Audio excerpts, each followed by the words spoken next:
Hello, everyone. Today is May the 31st, almost June, and Chaos left Gemini and actually entered Cancer. And whenever a TNO is switching signs, ingressing in a new sign, things are getting different in the world out there. And if you take a look at the world, chaos really prevails.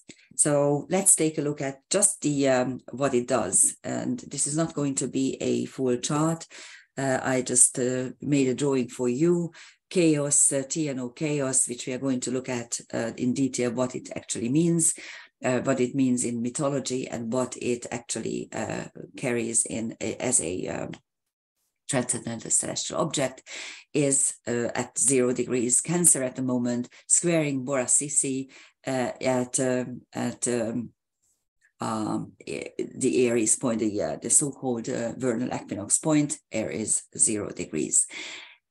Before we enter into this discussion, I want you to remember that in karmic astrology, we label all sorts of trans-Neptunian objects, anything that orbits beyond Neptune in the inner or outer Kuiper belt, or in the so-called scatter disk, or in the so-called Oort cloud, as centaur, because centaurs describe our karmic wounds.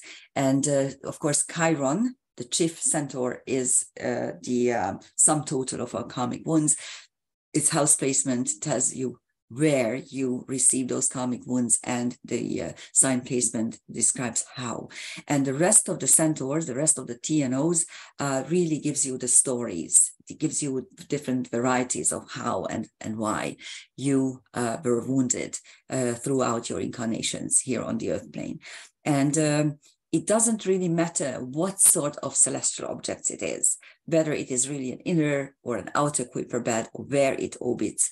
In karmic astrology, we label them as centaurs. And this is the same simplification what we actually do with the planets, because whenever we say the personal planets, there are 5 personal planets, we include the sun and the moon. And of course, we perfectly know that in astronomical viewpoint, they are not planets.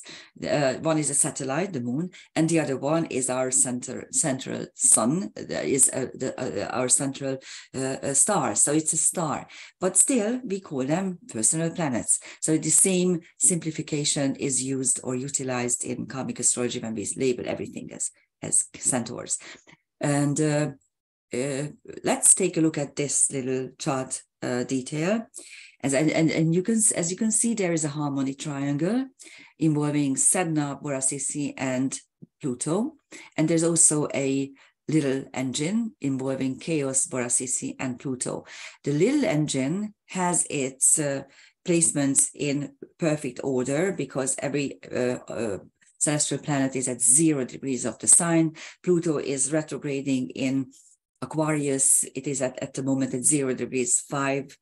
So in a couple of days, it is going back into Capricorn, and it will be coming in and out of Capricorn, I think 2 more times before it actually enters Aquarius for good, for another 20 years. Borasisi has just entered Aries a couple of days, maybe a week ago. You can watch the video. I think I posted it maybe a week ago. And I also told you then that Borasisi is the chief god in the novel Cat's Cradle by Kurt Vonnegut. And he is some sort of monarch who is very, very willful, and it's my way or the highway attitude that it describes.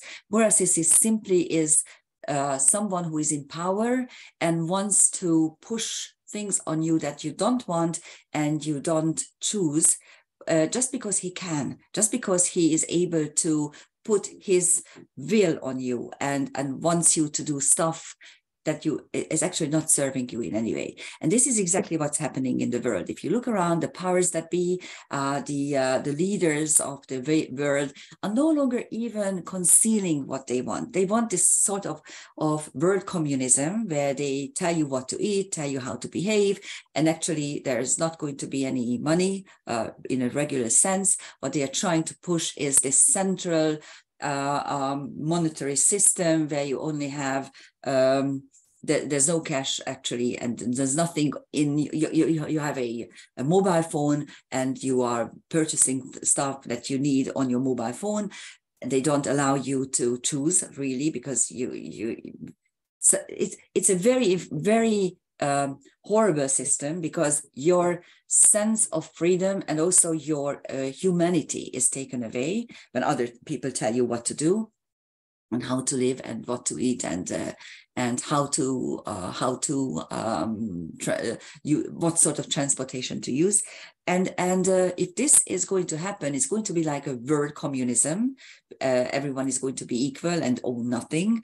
And the problem with this is that human beings need to own stuff. Look at a little baby. A little baby wants to hold on to its cuddly toy or a piece of cloth or something, because your sense of human being, your sense of self is expressed by what you own. So it's a basic human instinct. And if this is going to be taken away from you, God help us. So that's Borasisi. Borasisi at the Aries point gives you this shift. In the last 25 years, it was in Pisces, and while it was in Pisces, we were given this beautiful narrative of, yes, we need to become green, we need to save the earth is going to die. Ocasio-Cortez said, Sandy Cortez said that we are going to, the whole world is going to collapse in 12 years, and all kinds of stupid ideologies were pushed upon us, and the guilt trip was pushed upon us. So if you don't behave like this, then you are a horrible person. You are a co-murderer of Mother Gaia and all kinds of things. And this is, of course, bull. Of course, this is not the truth. This is how they want us to behave, the way they want us to behave. So it's really a terrible scheme.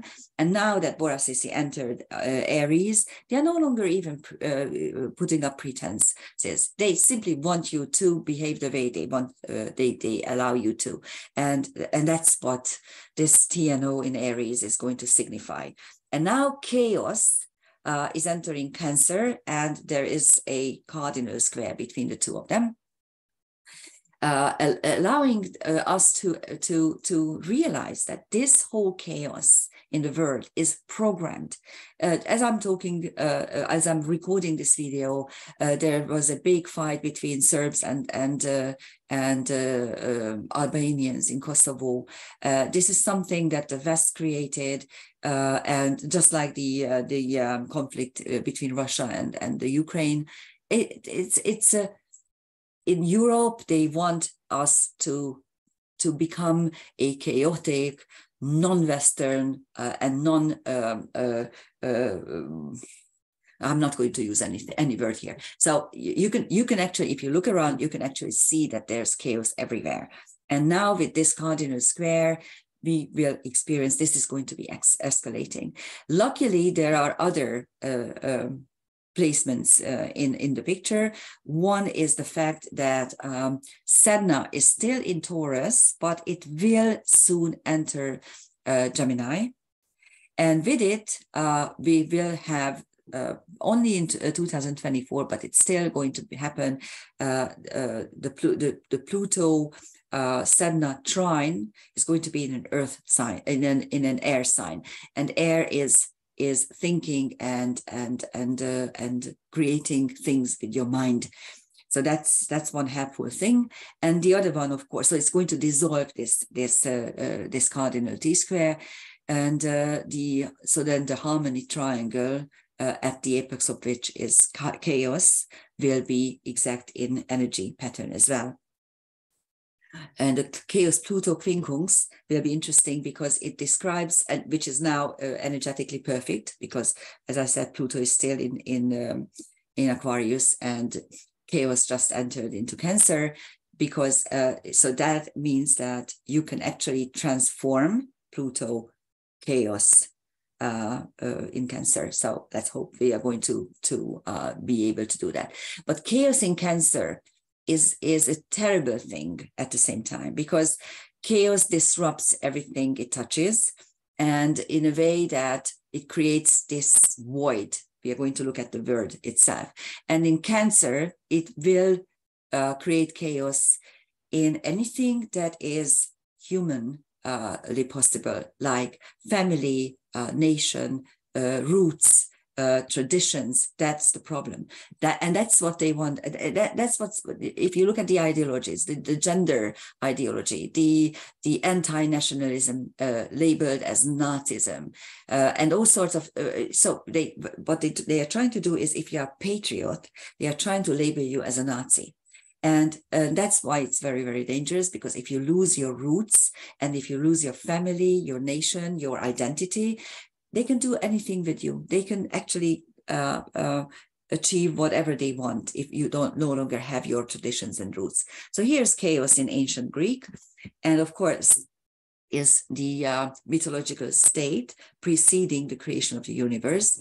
So it is this void, this creative void where everything is possible. It's usually described as some sort of watery thing. So in nature, it seems to be feminine, but of course, it's the rich nothingness out of which everything can be created. So that's chaos. And the first entity, according to one myth, is Gaia, and according to another entity, another myth, it is Eros. And in the version where Gaia, Mother Earth, is creating herself out of chaos, she enters into existence with three other entities: Eros, Nyx, and Erebus, physical desire, the night, and darkness. And this myth tells us that in order to create anything on the physical plane, in the real physical manifested world, you need desire. Desire is the driving force that creates anything from chaos. So that is our saving grace right there. Think about that. There is such an entity as Eros, actually, it's not a TNO or a centaur. It is an asteroid with an orbital period of about 4 years, I think. I didn't check where it is because I didn't have the time. And anyhow, this is a woodcut designed by Lorenzo Lotto, which I lifted from Wikipedia as well. So here it is. The manifestation. If you take a look, you have the ever-seeing eye, and you have the energy swirl. So in this wood cut, it is depicted as fiery, and at the same time, the descriptions usually say that it is watery. This void is watery, but fire, of course, is the element of creation anyway. So I think it's a perfect image. And let's take a look at the TNO itself, or the orbital period is 311 years. It orbits in the outer Kuiper belt, and it is not in orbital resonance with any other solar system body. So it actually has a sovereignty in itself, and at the same time, we need to watch how things are happening in the world. Otherwise, the powers that be are going to push us into total chaos. There is hope on the individual level. You can fight it. You can actually say that you are rejecting this type of chaos. But the chaos Borasisi cardinal square signifies the moment in time where the powers that be no longer conceal what they want us to become and what they want us to turn into. So let's do something against it. There is help. We can do things. There's the Pluto energy and there's the Sedna energy. Pluto is power and transformation. and Sedna is creation through dissection. So those are our saving grace in this Pluto Borasisi cardinal square. Thank you for listening. Bye-bye.